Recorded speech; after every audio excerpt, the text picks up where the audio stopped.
നമസ്കാരം.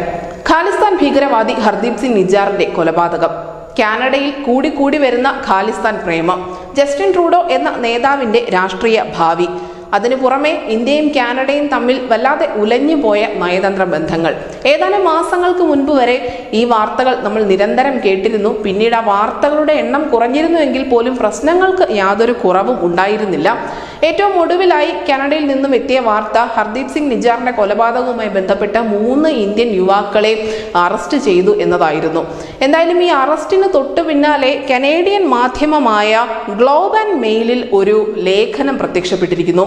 ആ ലേഖനത്തിൽ കൃത്യമായി പ്രധാനമന്ത്രി നരേന്ദ്രമോദിയെ ഉന്നം വെച്ചുകൊണ്ടുള്ള ചില പരാമർശങ്ങൾ നമുക്ക് കാണാൻ സാധിക്കും.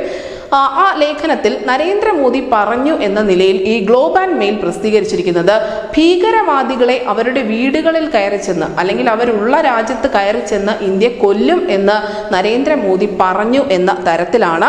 ആവശ്യമെങ്കിൽ ഇന്ത്യയിലും മറ്റ് രാജ്യങ്ങളിലും ഭീകരതയ്ക്കെതിരെ ഇന്ത്യ പോരാടും എന്നുള്ള പ്രധാനമന്ത്രി നരേന്ദ്രമോദിയുടെ വാക്കുകളെ വളച്ചൊടിച്ചുകൊണ്ടാണ് കനേഡിയൻ പൗരന്മാരെ ഉൾപ്പെടെ അല്ലെങ്കിൽ വിദേശത്തുള്ള മറ്റ് ആളുകളെയൊക്കെയും ഇന്ത്യ ഇത്തരത്തിൽ കൊലപ്പെടുത്തും എന്നുള്ള ഒരു തെറ്റായ വിവരം പ്രസിദ്ധീകരിച്ചിരിക്കുന്നത്.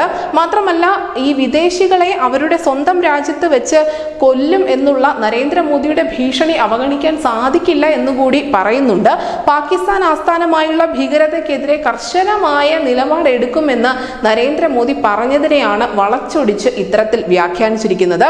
അദ്ദേഹം പറഞ്ഞത് മറ്റ് രാജ്യങ്ങളിലാണ് എങ്കിൽ പോലും ഇന്ത്യ അവിടെ കൃത്യമായി ഇടപെടൽ ഉണ്ടാവും, ഇന്ത്യക്കെതിരെ എന്തെങ്കിലും തരത്തിലുള്ള രാജ്യദ്രോഹ പ്രവർത്തനങ്ങൾ അല്ലെങ്കിൽ ഭീകരവാദം ഏത് മണ്ണിൽ ഉണ്ടെങ്കിലും അതിനെ തച്ചുടയ്ക്കാൻ ഇന്ത്യ ഉണ്ടാവുമെന്നായിരുന്നു. അല്ലാതെ ഏതെങ്കിലും ഒരു രാജ്യത്ത് കടന്നു കയറി ചെന്ന് ഭീകരവാദികളെ കൊല്ലുമെന്നോ അല്ലെങ്കിൽ ആ രാജ്യത്തുള്ള ആളുകളെ കൊലപ്പെടുത്തുമെന്നോ പ്രധാനമന്ത്രി നരേന്ദ്രമോദി ഒരിക്കൽ പോലും എവിടെയും പറഞ്ഞിട്ടില്ല. അങ്ങനെ അദ്ദേഹം പറയാത്ത വാക്കുകളാണ് ഇപ്പോൾ ഗ്ലോബ് ആൻഡ് മെയിലിൽ കാനഡ പ്രസിദ്ധീകരിച്ചിരിക്കുന്നത്. എന്തായാലും ഇപ്പോൾ നടക്കുന്ന തെരഞ്ഞെടുപ്പ് പ്രചരണങ്ങളിൽ പ്രധാനമന്ത്രി നരേന്ദ്രമോദി അക്രമാസക്തമായ ചില പ്രസ്താവനകൾ നടത്തുന്നുണ്ട് എന്നുകൂടി ഗ്ലോബ് ആൻഡ് മെയിൽ പറയുന്നുണ്ട്. കാനഡക്കാരെയും മറ്റ് വിദേശികളെയും കൊല്ലാൻ തന്റെ സർക്കാർ ഏജന്റുമാരെ വിദേശത്തേക്ക് അയച്ചു എന്ന് പാശ്ചാത്യ ഉദ്യോഗസ്ഥരിൽ നിന്നും വിശ്വസനീയമായ വിവരങ്ങൾ ലഭിച്ചിട്ടുണ്ട് എന്നുകൂടി ഈ വാർത്തയ്ക്ക് കൂടുതൽ വിശ്വാസ്യത നൽകാൻ വേണ്ടി മേൽപ്പൊടിയായി ചേർത്തിട്ടുണ്ട്. എന്തായാലും കാനഡയുടെ ഭാഗത്ത് നിന്നും കൃത്യമായ തെളിവുകൾ നിരത്തണം എന്നുള്ള ആവശ്യം ഇന്ത്യ ഇപ്പോഴും ആവർത്തിച്ചുകൊണ്ടിരിക്കുന്നുണ്ട്. നമുക്കറിയാം, കാനഡയുടെ പൊതു തെരഞ്ഞെടുപ്പിൽ ഇന്ത്യ അനാവശ്യമായി ഇടപെടൽ നടത്തി, ബാഹ്യ ഇടപെടൽ ഉണ്ടായിരുന്നു, തെരഞ്ഞെടുപ്പിനെ അട്ടിമറിക്കാൻ ശ്രമിച്ചു തുടങ്ങിയ വാദങ്ങളൊക്കെയും അവിടെ നിലവിലുണ്ടായിരുന്നു. അതിനുശേഷം കാനഡയുടെ തന്നെ അന്വേഷണ ഏജൻസി കണ്ടെത്തിയത് ഇത്തരത്തിലുള്ള ഒരു ബാഹ്യ ഇടപെടലും ഇന്ത്യയുടെ ഭാഗത്തുനിന്നും ഉണ്ടായിട്ടില്ല എന്ന തരത്തിലായിരുന്നു.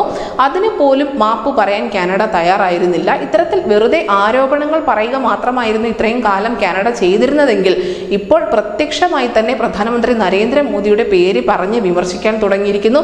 അദ്ദേഹം പറയാത്ത കാര്യങ്ങൾ കൂടി അവരുടെ പ്രധാനപ്പെട്ട മാധ്യമങ്ങളിൽ വന്നു തുടങ്ങിയിരിക്കുന്നു. എന്തായാലും മോദി വീട്ടിൽ വന്ന് കാനഡക്കാരെ കൊല്ലും എന്ന് പറഞ്ഞ ഈ ഒരു പ്രസ്താവന അത് പുതിയ വിവാദത്തിന് കൂടി തിരികൊളുത്തിയിട്ടുണ്ട്. News desk news India Malayalam.